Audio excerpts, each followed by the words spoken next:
जय श्री कृष्ण दोस्तों पितृपक्ष, श्राद्ध पक्ष, इसके बारे में सभी जानकारी रखते हैं और सभी इस वक्त विशेष रूप से पूजा भी करते हैं, अनुष्ठान भी करते हैं।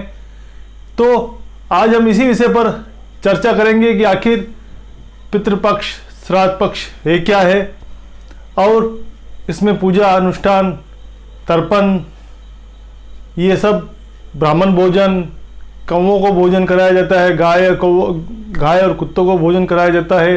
तो आखिर इसके पीछे क्या रीजन है, क्या कारण है, इस पर हम चर्चा करेंगे। तो दोस्तों हमारे साथ वीडियो के अंत तक बने रहिएगा ताकि इस संबंध में आपको पूरी जानकारी प्राप्त हो सके और वीडियो पसंद आने पर लाइक और सब्सक्राइब जरूर कीजिएगा।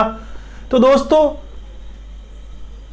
भाद्र पक्ष की पूर्णिमा से लेकर आश्विन पक्ष, कृष्ण पक्ष की अमावस्या, ये 16 दिन श्राद्ध पक्ष होते हैं।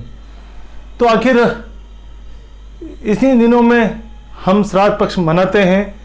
तो इसके पीछे क्या कारण है, क्यों मनाया जाता है, इस पर हम चर्चा करते हैं। दोस्तों पितृदोष के बारे में सभी परिचित होंगे।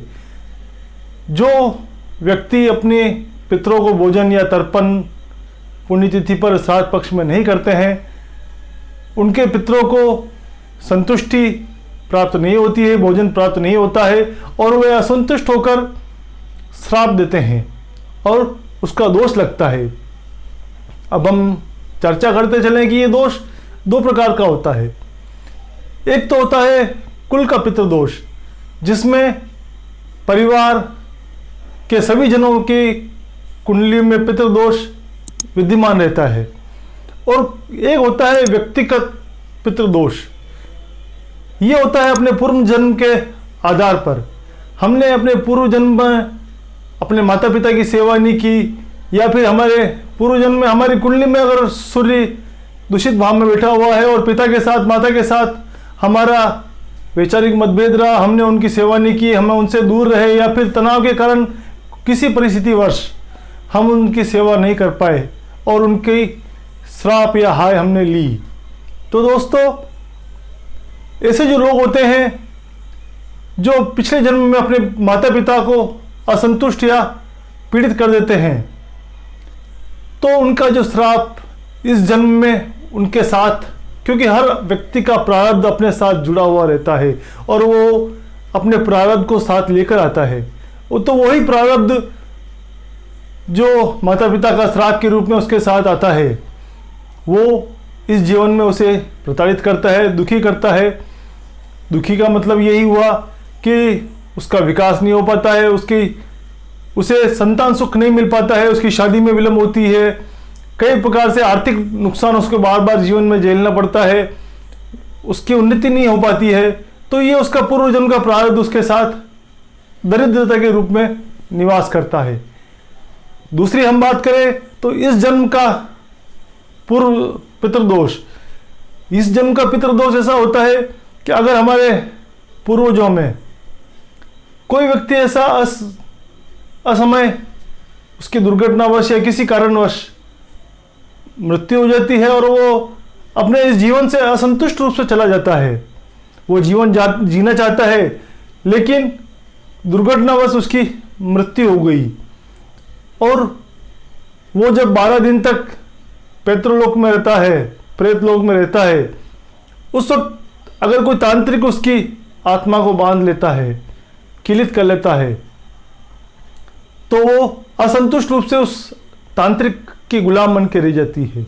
वो उसके वचनों का पालन करती है और वो उस योनि से मुक्त होना चाहती है, लेकिन उनके जो परिवारजन हैं वो अगर उसका तिथि श्राद्ध नहीं करते हैं, अज्ञानतावश भी हो सकता है कि उन्हें मालूम नहीं होता है कि उस आत्मा की संतुष्टि या मुक्ति, मोक्ष हुआ या नहीं हुआ, और अज्ञानतावश उसकी ओर उन परिवारजनों का ध्यान नहीं जाता है कई बार, और वो खानदान पीढ़ी आगे से आगे बढ़ती रहती है। तो वो आत्मा असंतुष्ट रूप से इस पृथ्वी पर विचरण करती है, उस तांत्रिक के कब्जे में रहती है, या अगर किसी तांत्रिक के कब्जे में नहीं भी हो तो भी अगर उसे संतुष्टि नहीं मिली है, उसके जीवन जीने का जो लक्ष्य था वो उसे पूरा नहीं कर पाया, वो मोह माया उससे बांधे रखती है इस सृष्टि से, तो वो बार बार उस परिवार के लोगों के पास जाती है अपनी मोक्ष के लिए।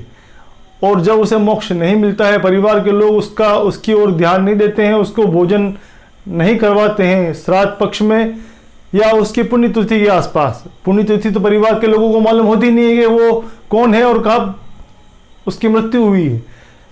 तो ऐसे लोगों का श्राद्ध अमावस्या के आसपास, अमावस्या के दिन, श्राद्ध पक्ष की जो अमावस्या होती है, विशेष रूप से उस दिन उसके निमित्त तर्पण करना चाहिए और ब्राह्मण भोजन कराकर पिंडदान करना चाहिए। यह होता है पितृदोष से मुक्ति का उपाय। तो दोस्तों, श्राद्ध पक्ष एक ऐसा पक्ष माना गया है जब सूर्य दक्षिणायन की ओर बढ़ता है। दक्षिणायन का मतलब यही हुआ कि जब भी सूर्य उत्तरायण की ओर रहता है, उस समय कहते हैं कि मोक्ष के द्वार खुले रहते हैं। और जब सूर्य दक्षिणायन की ओर आता है, उस वक्त अगर किसी की मृत्यु होती है तो वो प्रेतलोक में निवास करता है। और दक्षिणायन होने का एक साइंटिफिक रीजन भी है। तो जब भी सूर्य दक्षिणायन होता है, उसी समय आश्विन मास आता है और इसके जो 15 दिन कृष्ण पक्ष के हैं, इसमें श्राद्ध पक्ष मनाया जाता है ताकि उन प्रेत लोक के निवास करने वाली आत्माओं में उनका मोक्ष हो सके, उनको सद्गति प्राप्त हो सके। इसीलिए इस दक्षिणायन जब सूर्य आता है तभी श्राद्ध पक्ष मनाया गया है। दोस्तों, ये समय होता है मध्यकाल का। चैत्र महीने से जब सूर्य मेष राशि में आता है, उससे लेकर कन्या राशि के आने तक मध्यकाल आ जाता है वर्ष का। इसी समय सूर्य भी दक्षिणायन रहता है और इनको जो मुक्ति का पक्ष बताया गया है, मोक्ष का मार्ग बताया है, ये श्राद्ध पक्ष बताया गया है। इस वक्त प्रेत लोग का अधिक शक्ति साम्राज्य रहता है और उस वक्त आत्माएं शक्तिशाली होती हैं और उन्हें पुष्ट करके मोक्ष की ओर अपने परिवारजन के लोग ही पहुंचा पाते हैं, क्योंकि उनका जो डीएनए है, उन पूर्वजों का डीएनए है, वो परिवार के लोगों में ही होता है। और उसी खून के आधार पर, क्योंकि हर व्यक्ति अपने जड़ से जुड़ा हुआ होता है और ये जो पितृ है वो हमारी जड़ होते हैं, उन्हीं से हम सब शाखाएं बन के निकली हैं। तो वो उनकी मुक्ति परिवार के लोगों के द्वारा ही होती है। तो श्राद्ध पक्ष में हमें विशेष रूप से इनकी मुक्ति का उपाय करना चाहिए। अगले वीडियो में मैं आपको उपाय, मोक्ष के उपाय के तरीके बताऊंगा। तो दोस्तों, हमारे साथ इसी तरह बने रहिएगा ताकि इस संबंध में आपको जानकारी प्राप्त हो सके। वीडियो पसंद आए तो लाइक जरूर कीजिएगा, सब्सक्राइब कीजिएगा। जय श्री कृष्ण।